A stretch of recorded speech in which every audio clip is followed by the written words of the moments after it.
You're welcome to First Take. My name is Gbeho-Bampoh. Today we're engaging with the new CEO of Afrobarometer. Many of you may have seen their surveys or have even been polled. They undertake research on various issues relating to politics, economics, and social development. We'll be bringing you that conversation shortly. Thank you for joining us. Thank you very much for joining us on First Take. So today I'm taking your first take on various issues relating to you, your work, and Afrobarometer. So how's it been going? Congratulations on your appointment as CEO of Afrobarometer. What's your feeling? I mean, you're stepping into the big shoes of Professor Gbeho-Bampoh, who'd been in the role for, what, almost a decade or more? He's been there for 2 decades. He started off in 1999, and so it's a little over 2 decades now. And I think in some ways, stepping into his shoe, as you rightly point out, they're big shoes for sure. When I came into this role, I knew that he was going to give me shoes that will fit me well. And I say so because he's the kindest person I know. And not surprisingly, he did give me a shoe that actually fitted me well. In terms of replacing him, as you know, Dzifa, and as several Ghanaians will tell you, this guy is a legend. I mean, if you talk of African democratization and activism about democratic development on the African continent, I doubt that any name will come on top beyond Gbeho-Bampoh. And so I see him as a legend. He's an irreplaceable person. But my intention is, over time, hopefully I'll grow gradually into his shoe, and maybe one day I'll become like him. But I'm not going to pretend to be him. Certainly, I know that, but I recall interviewing you almost a decade ago when you were the CDD programs officer and the Afrobarometer data manager. And then you disappeared a bit. Later, I found out that you were teaching at UCLA, and then you worked with the William and Flora Hewlett Foundation. Right. So was it always the plan that eventually you would come back? Because not many people like you who go tend to come back. Yes. So I think for me, I knew that I was going to come back to Ghana, that I was going to come back and work on the Afrobarometer, but I wasn't sure in what capacity. So I started off as a data manager for the project in 2008, thereabouts. I think that's the time I spoke with you. At that time, I used to work more closely with CDD, and so it was a research about public resource leakage in the education sector. And when I went to graduate school, my intention was to come back this way at some point. The question was when, I wasn't sure. But of course, I always knew that Gbeho-Bampoh, being who he is somebody I would like to mimic going forward. And I think the Afrobarometer does provide an opportunity for me to live my childhood dream. And why do I say so? Growing up in the northern part of the country, specifically Zwarango, my hometown, government seemed so distant from people. I used to sit in the village and I would hear the information services van come driving through the village with a lot of information about what government wanted us to hear. But there was no opportunity for us to tell government what we felt, what we experienced. And so I felt if I grow up, that is one of the things I hope to change, that I would make sure that people have the opportunity to speak to their government. And working on the Afrobarometer does give me the opportunity to fulfill that childhood dream. And that's certainly why I wanted to come back and work on the Afrobarometer. Research in Africa is difficult. Gathering data and, connecting it to the pressure points can be challenging. As you look at all the work Afrobarometer has done, would you say that you've made a good stride in trying to overcome those unique challenges of research in Africa? Right. So when this project started in 1999, I mean, nobody thought that you could do public opinion polling in Africa. I mean, people thought Africans are generally about looking for their livelihoods, the economic issues. Nobody thought about the fact that there'll be anything close to having a nationally representative survey on the continent. There used to be some surveys, maybe few surveys here and there. Sometimes media outlets would do some surveys of people, and some development NGOs would come and do surveys in some villages in order to inform their programming. But when we started in 1999, that was not there. And it's a tricky business to do surveys on the continent. And doing such surveys is intensive. It requires a lot of time. It requires a lot of resources. But that is the only way you can really get to know what people experience. And walking to people's homes, sitting with them, talking for almost an hour about the economy, politics, governance, issues that affect them. I think it does two things. One, it does provide people the opportunity to tell government what they feel, what they experience.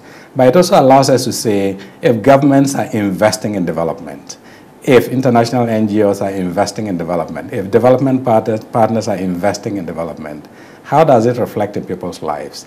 Because our hope is that whatever we do at a national level in terms of public policy, development implementation, that it will impact people's lives. The question is, does it really impact their lives? And the Afrobarometer research allows us to. You come to Ghana at a really auspicious time in our governance. 28 years since our democratic, I don't know why we call it experiment, but we still experiment, because the United States has been there for more than 200 years and they're still experimenting. And it's interesting, in just the previous comment you made, you talk about what the impact has been and whether people really feel the development in their lives. How can you explain to people that this democratic experiment we're on remains worthwhile 28 years after the fact? Right. So let me just start by saying, one, the feeling that democracy is on the decline globally is very valid. There's no question about that. But we need to make a distinction between the demand side for democracy and the supply side for democracy. Now, when you want to talk about the demand side, that is, what do people want? What do they expect? What are they experiencing in terms of governance and democracy? And for all our surveys across the 30-plus countries we've worked in, Africans overwhelmingly are in support of democracy. They want to see democracy in their countries, and they are even demanding for even deeper forms of democracy, that is accountable governance. And so when it comes to the people themselves, Africans and Ghanaians, for that matter, are democrats.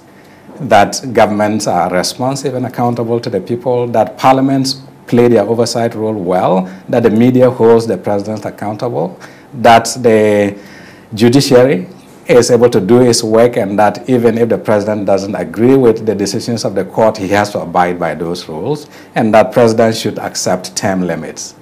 So this is all coming from the people, and so Africans are deeply democratic, and democracy is actually growing among the people. The challenge we have is the supply side. When you say the supply side, that is now the elected leaders supplying what the people are expecting. And so I see it more as a leadership failure, that our leaders are unable to meet the demands of the people. And so overall, democracy, I would say, is not on the decline. It's a failure of leadership. Our leaders are not just able to meet the extent of democratic demand that is on the continent and that is in Ghana today. So you talk about the supply side. What exactly do you mean by that? So the supply side, what I mean is elected leaders. Like, elected leaders are really not able to supply and meet the demands and aspirations of the people. And so it is just the failure of our leaders to supply the kind of democracy that people are yearning for. And that, I think, is a leadership gap. And the decline in democracy, the blame lies with the leaders and not with the people. I think it must be interesting to have 20 years of data to do a trend analysis and show what the trajectory is. So for Ghana, what can you tell us? That would be great. I mean, so for Ghana, what we are observing is, first of all, of course, we started off with people really wanting democracy. They support democracy. They reject all forms of, non-democratic rule, whether it is one-party rule, one-man rule, or military rule. They reject all those forms, overwhelming majorities. They want democracy. But over time, even though the support for democracy, we've seen it to actually be declining. Support for democracy as democracy seems to be declining. But what we are observing is that people are now demanding, as I mentioned earlier, accountable governance. So it's not just democracy they want a democracy in which leaders are accountable, are responsive. And so we've seen an uptick in the demand for accountable governance. So we've put two questions to Ghanaians to ask them, do you prefer an accountable government that is not very effective in delivering, or you want an effective government that is not really delivering well? I mean, that is really delivering well, but it's not accountable. And they choose the former, because Ghanaians want a government that is accountable in the first place, and not just one that is effective in delivering and not being accountable. And that tells us that there's a deeper sense of expectations of what democracy can do. In terms of our performance over time, the same thing, the same sort of satisfaction with democracy, and people's thinking of whether or not Ghana is a democracy. We've seen it, gone up and down, and it seems to be on the downward trajectory, that people are not satisfied with the way democracy works, and they don't think that Ghana is a full democracy. There are some people who've sought to suggest that probably democracy is not good for Ghana because there are issues relating to development that become partisan. And so if we had someone who had just the interest of Ghanaians, the national interest, not the interest of a political party or political patronage, probably we will have the benefits we're looking for delivered. What do you think? And I think that is exactly what Ghanaians are rejecting from our data, because people would rather prefer an accountable government an effective government.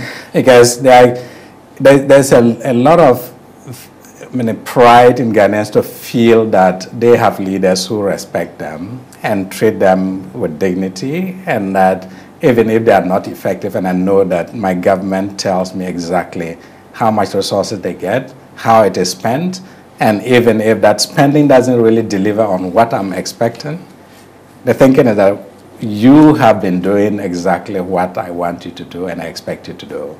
And if all the branches of government play their role, and I think that is exactly what Ghanaians are hoping for, not necessarily an effective government. And remember, they don't want any autocratic governments. But I guess the question then is, are leaders accountable? Well, you tell me about it. That's the challenge most Ghanaians have expressed to us when we ask them in our surveys. I mean, we know that the Public Accounts Committee oversees a lot of, audited reports. Right. There's been a recent compilation of data that we lose as much as 11 billion through procurement malfeasance. And then there's a view that even when Ghanaians are unhappy about issues, our leaders can't be bothered. And that has a myriad of challenges. The question is, why are our leaders not being responsive and accountable to the people? I think it boils down to, in the bigger scheme of things, it's all about our constitutional design. I'm not a constitutionalist, but I totally understand why people would say so. But then, for me, when I just look at it from the personal experience, you would realize that the way our political parties are run is partly to blame. Because we have a political party system that does not practice democracy internally. And yet we expect an institution that is non-democratic to emerge and lead a country and rule as a democracy. That is not going to be feasible, because the kinds of processes that take place within the political party to bring out leaders who would represent the political party does not reflect the values of democracy. Really? They do go to elections. The NPP, for instance, has the enviable record of trying to expand the access to determine who becomes a flag bearer. They do that really from the constituency to the regional to the national level. Right, and I do think they all tried, both big parties tried this, and they have rolled back that because they want to get it back to a point where they can control who gets in to determine who actually represents the party. And I think that is where the challenge is. Because if I'm a party member, I can't be a member of a political party. I want to be able to vote for who represents me. But if there's a gatekeeping process where I cannot be the one influencing it, but that somebody who serves as a delegate on my behalf is the one that goes to deliver the vote. The question is, if I have 3 delegates from my constituency, what are the chances that these guys will get bought off? And I think that's where the challenge is. And I say it is undemocratic because you have party members that do not contribute to determining who leads the party. And then you leave it to people who can provide the highest pay. So, financing leads to political patronage, creating a certain environment that the parties try to determine who eventually leads them. And that is where the challenge comes in when it comes to accountability, because the question is then, who do you account to? If I'm able to buy my way into a political office, am I really accountable to somebody? Or are the people I bought off supposed to be accountable to me? And so when you have this dynamic happening in our political parties, and I'm hopeful that, at some point, we would have some reforms that look into more deeply. I think the two major parties tried to shift in that direction when it comes to nominating members of parliament, candidates for members of parliament. They have, from time to time, opened it up, and then I've seen that now they've both closed it up again. So in some constituencies it's open, but in others they restrict it. They say, oh, this constituencies, we are not having anybody contesting the sitting MP. That's what you're kind of referring to. And does that sound democratic? That's the question, because it is, if you want to practice democracy, you should leave it out to the people to decide. Let's talk about some current issues that have been, plaguing our society for a bit. And one is the area of local governance. First, your thoughts about, the whole brouhaha relating to the MMDC appointments and nominations. Yeah, it's good that you brought up this topic. I think this topic has been one of the topics at the top of my mind when it comes to Ghanaian democratic development, especially when it comes to service delivery. That's my own area of research. Decentralization, we've all agreed, is a way to go if you want to bring governments closer to people. If you decentralize, you want the local people to have control. And how do you make them have control? Let them to have the opportunity to choose who leads them. The unfortunate thing, and as you rightly pointed out, we go through an appointment process. And the delay in the appointment, in my view, I know people have said is probably a strategy by the president to signal that, this is why I said we should elect them. But I think it's just a difficult process. That is selecting who should be nominated to these MMDC positions. Correct. Because you have the president sitting in Accra and having a myriad of issues to deal with. And now you want him to determine the person who would lead the people in my community. And this is a faraway community, Zwarongo, the Bolga East District. It is very difficult for the president to know that. Of course, the political party exists there and they may be able to identify who to lead. But it's not always the case that there's uniformity in terms of who should lead. And some people may have factions. And so just the mechanics or the logistics of determining who should be nominated is difficult. And I'm not surprised that it took so long for him to get to the point. Were you surprised at the reaction generally? Because it's almost as if the party anticipated it and the government. The expectation was that people had different preferences. And so maybe there were some factions who wanted some people and other factions wanting other people to be nominated. And I think it all boils down to seeing public office in Ghana these days as opportunity to make money. And so there's this sense of once you get into public office, that's the fastest way to make money. But is that fair to say? I know that's a lot of the view, but I was also surprised that in the US, when there's a change of government, there are what? More than 3,000 jobs up for grabs. Nobody ever says that a US president is pursuing a jobs for the boys or girls agenda. Right. So it's not about the jobs for the boys agenda. It's the expectations of the office. If you get into office, what does it mean for you? Or what does it add on to your life? Yeah. So is it power or wealth, or you're going into the office to serve?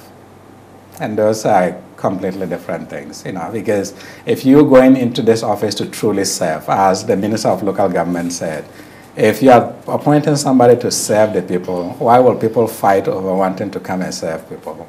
because it feels like you are coming in as a servant, and that should be, as a servant role, it should be a sacrifice. And if people are fighting over the opportunity to serve people, to sacrifice, it wouldn't be the case that people will fight over it. Unfortunately, we fight over it partly because we see that as a trophy that we would win, and then once you win that trophy, you are on to prosperity, you have power, you can drive across the streets with motorcades, and then everybody will give you way. So that kind of precedes.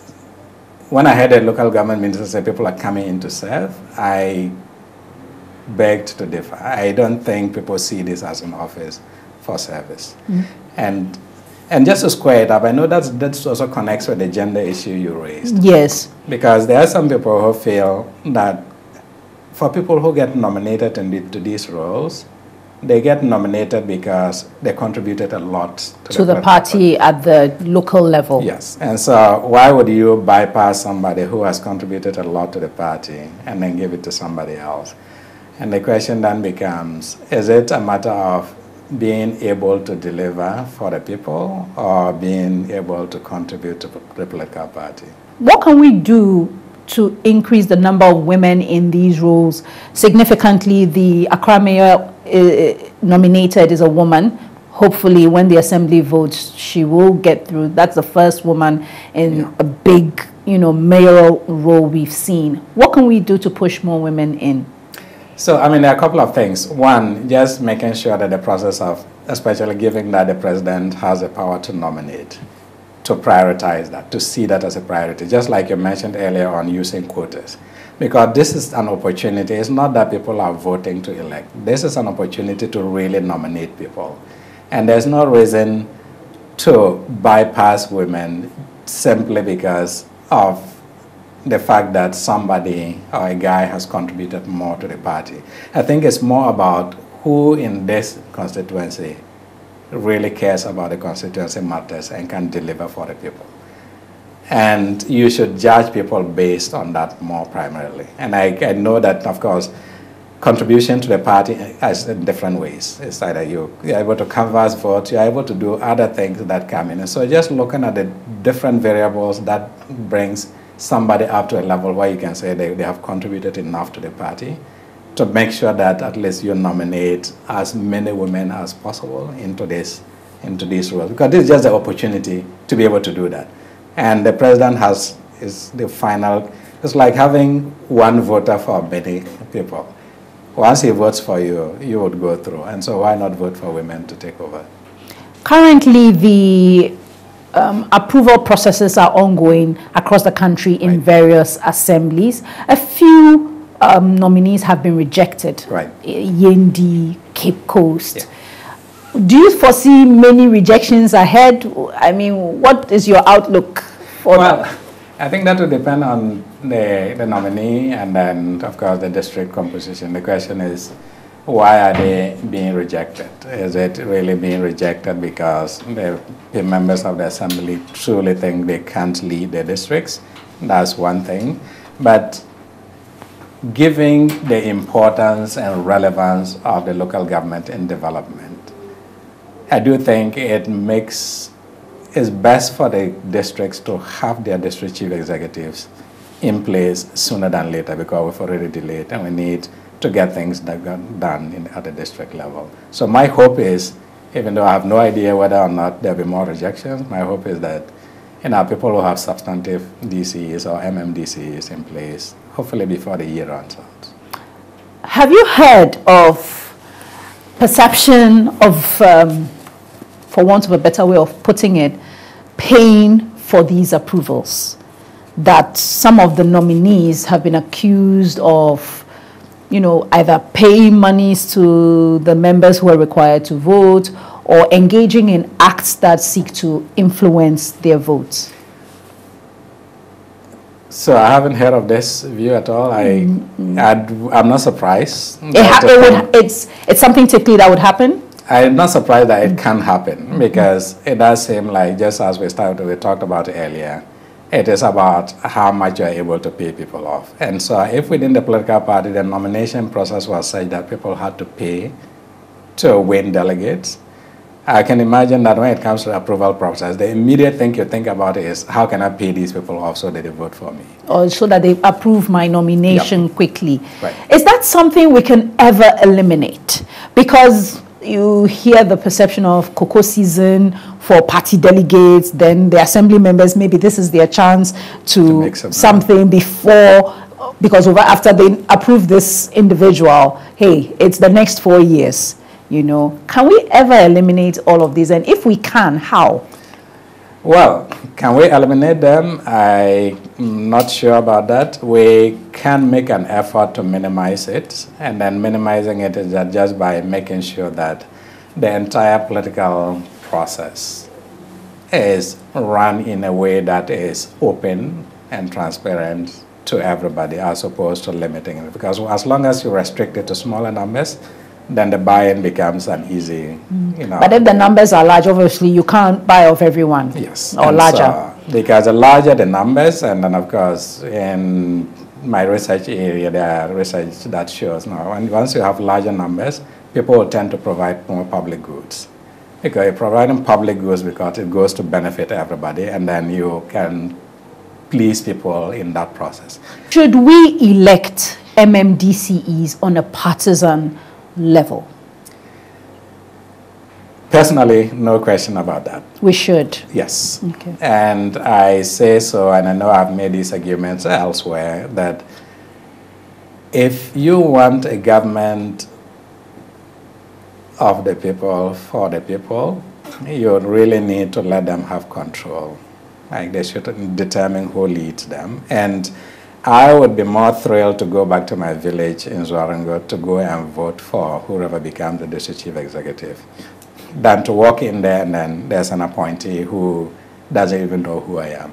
His allegiance is elsewhere, not necessarily to the people. And so I am strongly in favor of the fact that people should be able to elect their MMDCs. If we mean decentralization, if we mean democracy, we should go down that path.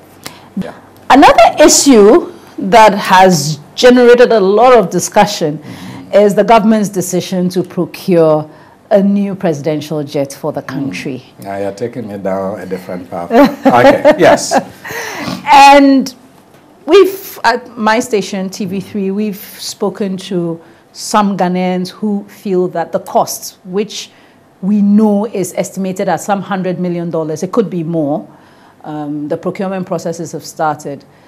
Many feel that that's not the right way to apply resources at this point in time when COVID has ravaged the economy, many people are out of jobs, times are hard. What are your thoughts on that? So I think this is a great question for the Afrobarometer for our next round of surveys, which will be starting soon. And I'm hoping that the Ghana team would add a question like this to their instrument to just ask people their thoughts about this. And I think this is where the value of the Afrobarometer comes in. Like, what are people saying about some of these things? And if we have the data on this, it does help people to make some informed choices. Whether or not people will outright reject this or support the idea, it does provide the opportunity to hear what people say. Me personally, it just depends on where do our priorities lie. Like, what is the sense of what happens in the country today, and then where do the priorities lie? Because if a government in power, if you do something that signals that the priorities are misplaced, then you create a lot of disaffection among your population. And so as a government, being compassionate, empathetic about the people's plight is as important as providing them with the services.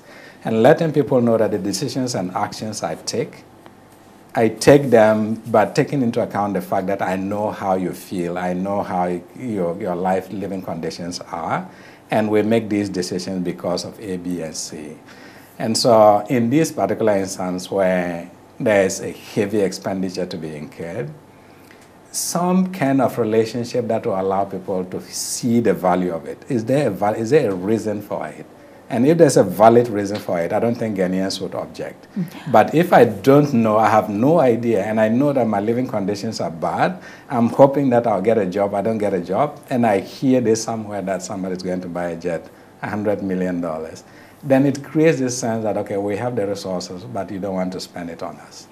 In terms of the presidential jet, there might be some who would argue that sometimes we're unfair to governments in the sense that one government probably, more than a decade ago, tried to, or made the arrangements to procure a jet. And another government came and cancelled it. I mean, do you get a sense that sometimes, if we have to take a decision, we should take it and move ahead? So that's the time, and that's the issue. Now the question is the timing right for us to do this? And just as you said, like when these decisions are being made, the question is, in what ways do we see, or how do we think the public might react to this? And sometimes when things like this happen, it comes in the media and everybody reads or sees what is happening, and they don't have an explanation, a justification for why. So it was initiated, somebody canceled it, it's started again. Yeah. Along all those processes, like, did we care to find out what people feel about it? And I think that is one concerning thing, because it looks like it is the leaders who are just deciding what they want to do. It's not necessarily about the people. And I think, finding ways to close the loop, getting back to the people and figuring out how you can listen to them, hear them, and even if you have to explain why certain things are being done, explain it to them in a way that makes sense and that they can come along with you. All right. Yeah.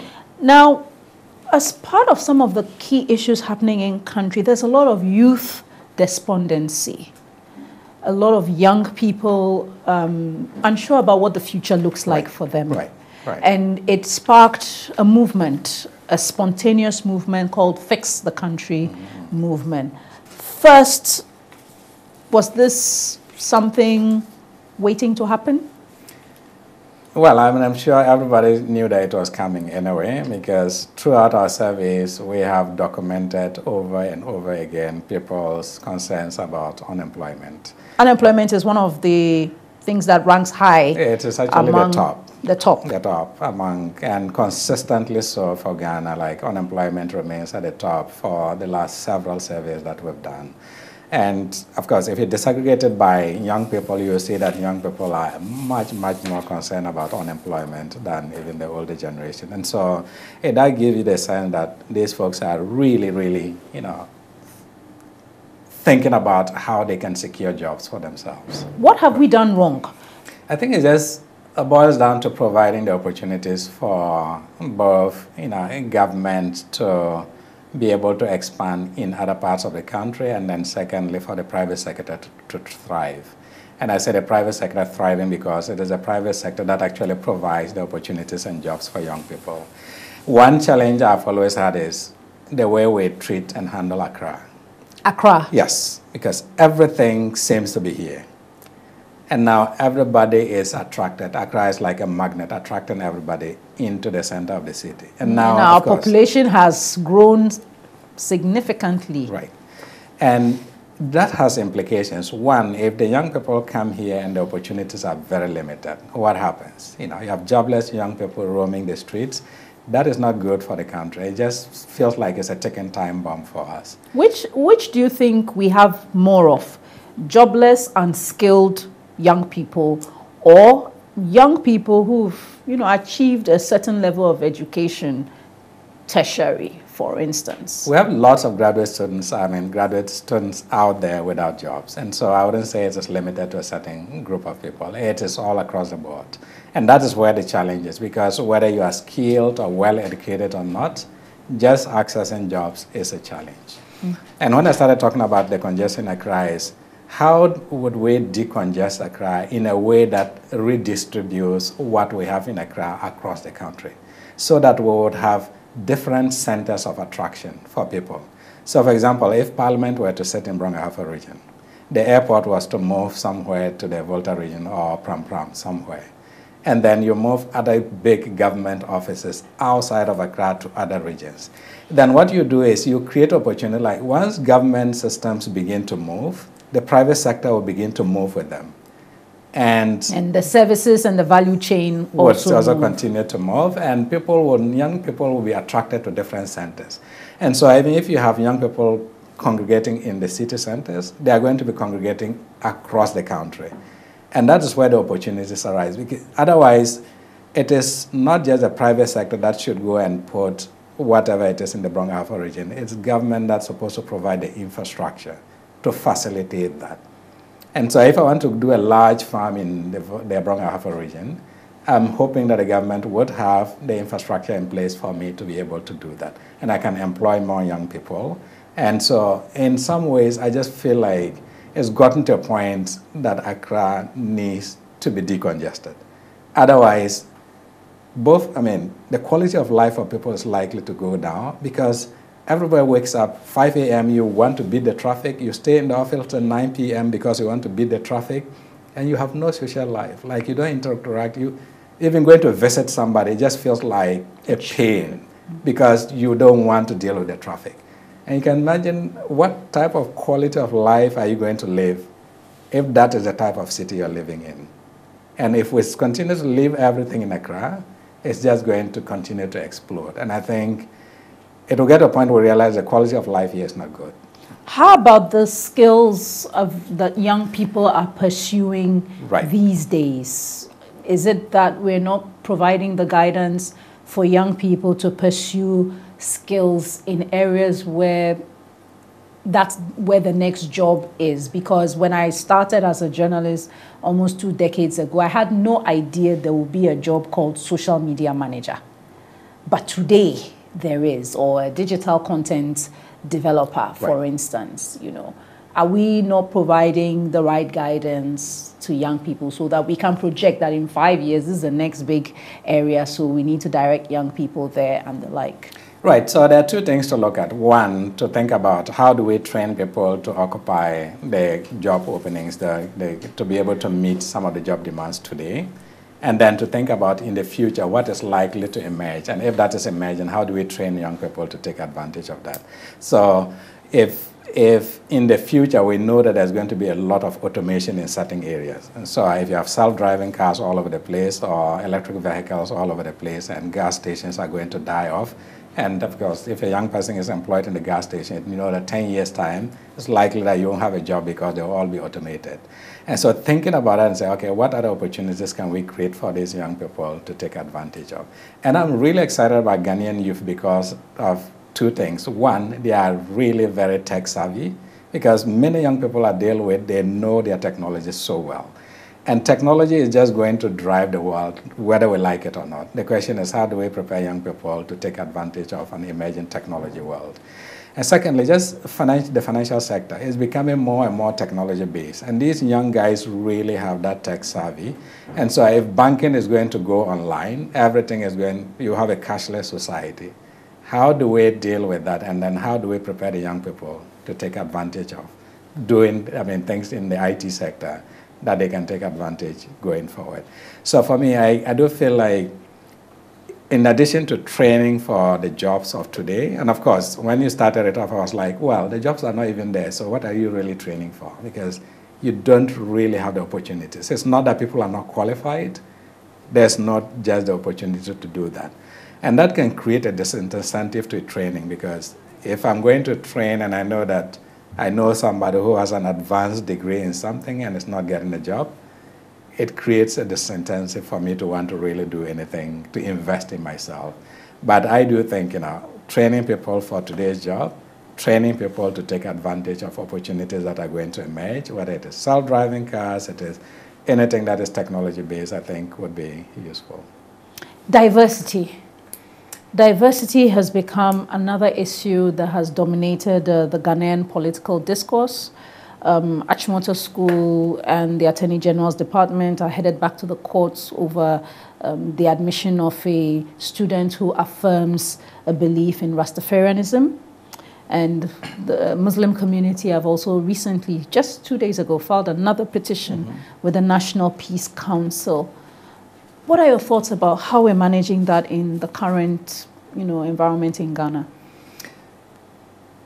I think this is a topic that warrants a lot of discussion. I think that diversity is a strength and not a weakness.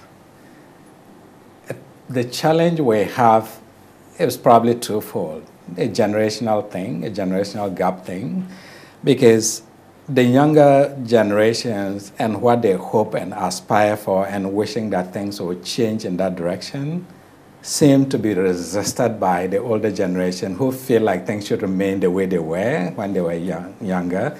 Because, of course, we always talk of the good old days, as if all the old days were always good. That is not the case. And so if you have that divide where things seem to be changing at a faster pace, and that is what the young people like, and the older generation feels like, don't change too fast because we cannot cope with that change, and we don't even want to see that change.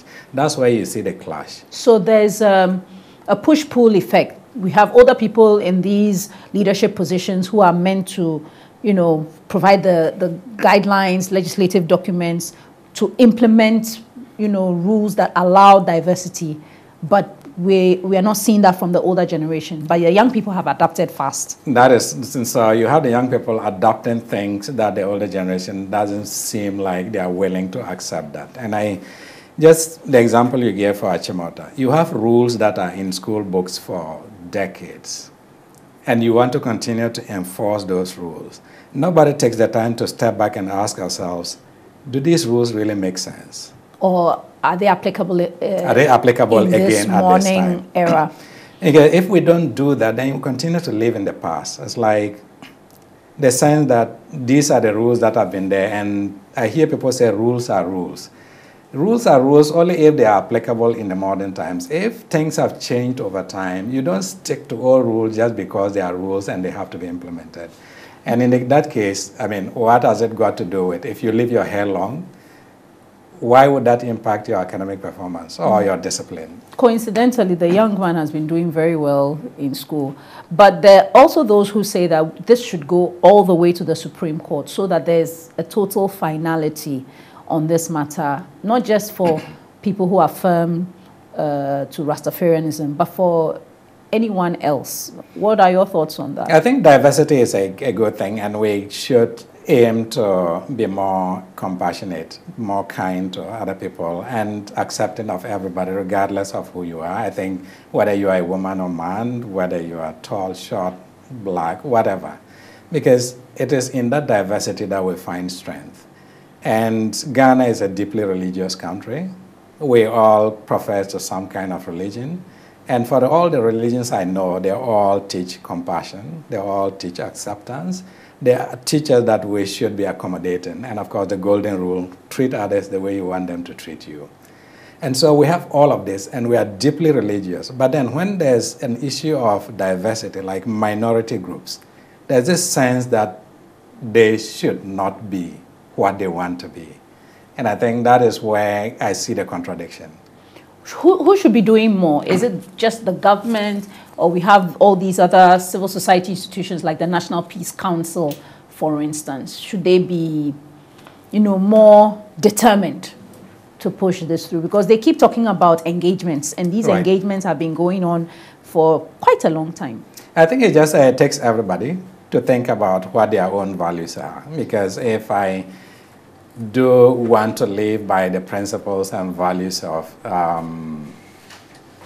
making sure that I treat people the way they treat me, and making sure that I honor the values of kindness and then compassion and respect, which Ghanaians are known for, because they always talk of the typical Ghanaian hospitality, and that Ghanaians are hospitable people. If we can't accept and embrace diversity in our own, whether or not a person speaks a different language, they are from a different region, it shouldn't matter. It is a human being, and we treat human beings as people and not think of them as that particular label, whether it is a physical appearance or it is the language you speak or the type of food you eat. That should not matter at all, because inside all of us, we are deeply human, and we need to take that humanity as a basis for treating everybody with compassion and kindness. Now let's talk a bit about civil society in Ghana. Some have even pointed to a perception of a deliberate self-censorship of sorts. What's your reading of the situation? Yeah, I have to probably take it at a higher level. If you talk of civil society or even just academic researchers and independent advocates, the core thing is to live by your values and principles.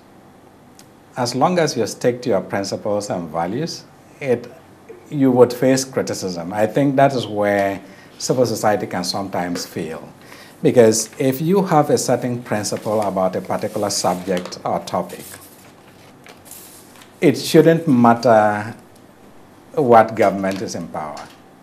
Because if you flip-flop between an issue because there is a certain government in power and that this is a position you take on one issue and you only change your view about that position because of a change in government. And I think that's where, as long as immediately you deviate from your own principle, then you shouldn't call yourself independent. You shouldn't call yourself civil society. Because a civil society organization would have a vision and a mission. And the mission is based on certain principles and values, and you have to live by those. The Afrobarometer, for example, we believe that African societies will thrive if African voices count in public policy.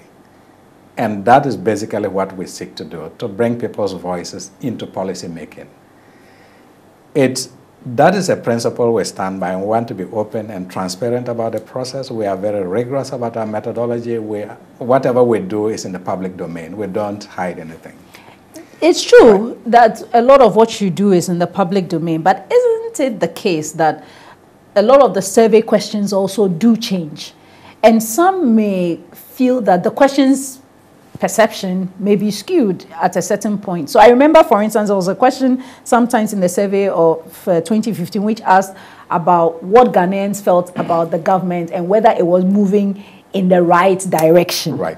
Then whatever the result is, it then points to, maybe the current government is moving, a certain percentage say is moving in the wrong direction. And then that becomes like the big story. Right. But then in another year, where maybe there's a different government, you have a question that says, are you ready to pay more taxes for development? And then maybe a certain percentage say, yes, we are ready to pay. Then it's made to look like the questioning in your instrument at a certain time was skewed in a certain way. And then yet another government has come and is looking more favorable to them. I mean, can you share with us how you then would deal with that? Let me just correct one impression. The question about the direction of the country has always been there throughout, from 1999 to date. And so where do you think your country is heading? We've never skipped that question. And so if you want to do the analysis on that, it always boils down to what is the debate at this time in time. And if we release the results, I do think the media picks on the questions and the topics that are relevant for today's debate. And that's the value of the Afrobarometer. We want our data to inform debates that are ongoing. And so if at a time that a government introduces taxation and we have a question about taxes, you can be sure that the media is going to get hit on that.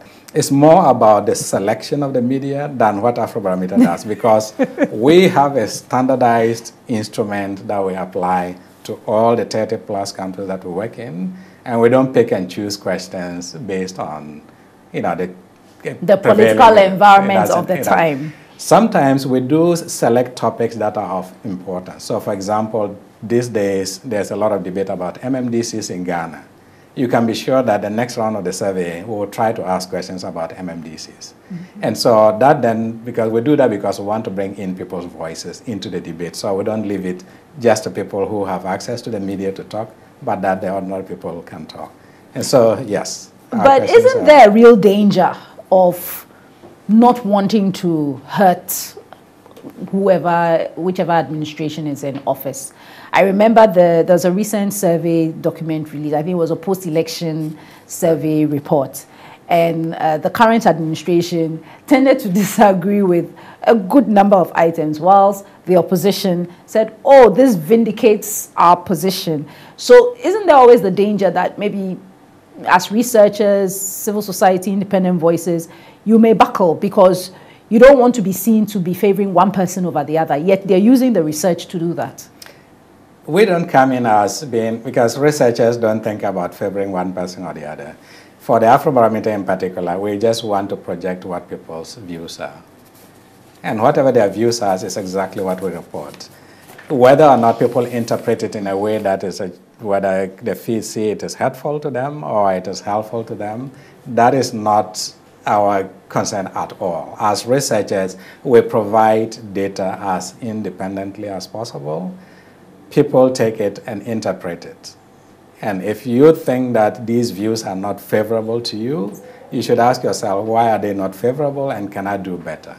And if you think they are favorable to you, the question is, are they really favorable? And if you were in position, will you be able to implement or at least meet people's expectations as it is, as they express in the survey? And so we are impartial, we provide the data. It doesn't matter who is in government. If they don't favor the government, be it because that is what the people are saying, it's not us. It's been 2 decades of the Afrobarometer surveys undertaken in 30 African countries on a wide variety of topics. I understand is one of the most cited documents, more than 8,000 times. And if you look at what comes out from Africa, become one of the most referenced and quoted for African democracy, governance, politics, economics, and development.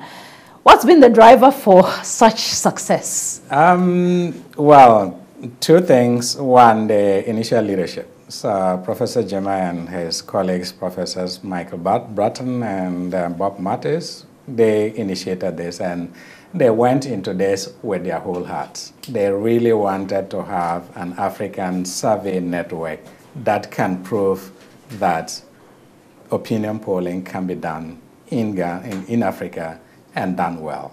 And so it was more about they pouring their hearts into this.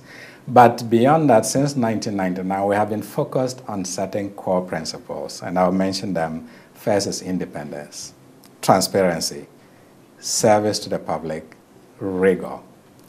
And we make sure that our methodology is rigorous, because the quality of your research depends on how rigorous your methodology is. But we are rigorous, but not sacrificing relevance. We still want the data to be relevant for public policy making. And so based on, all of it is driven by the enthusiasm and commitment of the founding leaders and the fact that we operate on these principles of being open, transparent, rigorous, and then having the public in mind, that we want to serve the public. You have an interesting background. Your undergrad degree is in computer science and statistics. Remind me. You have an MA in economics and a doctorate in political science. That's really from one end of the spectrum to the other.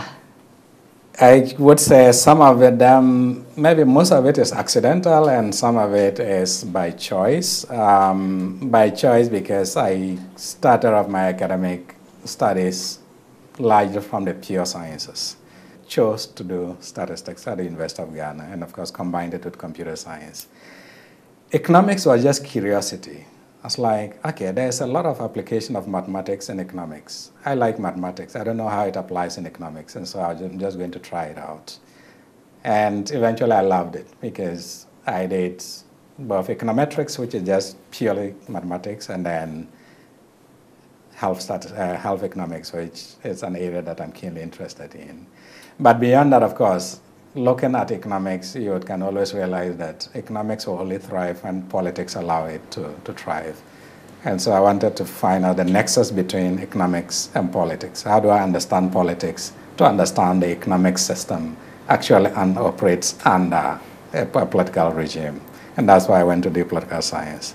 As a researcher, I mean, you have the statistical background, you have the economic background, then you have the political science background that gives you a broad view of how people see development. I mean, how important or significant is that to the work you do? So the work I do now, and especially looking forward into Afrobarometer's 3rd decade, we have 3 key things that we prioritize. One is thinking about how we can support to build research capacity on the African continent. The second thing is thinking about ways that we can actually fast track the way we produce and present our data to inform policy, because data is only relevant for policy when it is timely. So how do we become more timely in the way we produce our evidence and inform policy? And the third piece is looking at regional leadership, so the Africa regional leadership, whether it is African Union or the sub-regional bodies like ECOWAS. How do we bring people's voices into those spaces as well? And for me, my background in all of what you've mentioned is what is helping us to shape what we can do. I can contribute to all of this. Of course, currently I sit in the management position, and so much of my time is spent on management issues. But I do have the intention and, of course, training to be able to support all of these areas, whether it is doing rapid analysis, because that is my training, whether it comes to engagement with policymakers at any level of government, I do that as well. And then thinking of how we can rapidly, especially using technology. I have lived and worked in Silicon Valley for some time. I've done grant making, and I've interacted with a lot of funders. And so in some ways, bringing the whole of my, I should say, the baggage of my academic work does help to inject into all of these areas. And I think when I came into Afrobarometer and I started developing this vision, it was all also driven by the fact that I have some of the background to be able to contribute and support and ensure that we can move the Afrobarometer to the next decade with all these elements.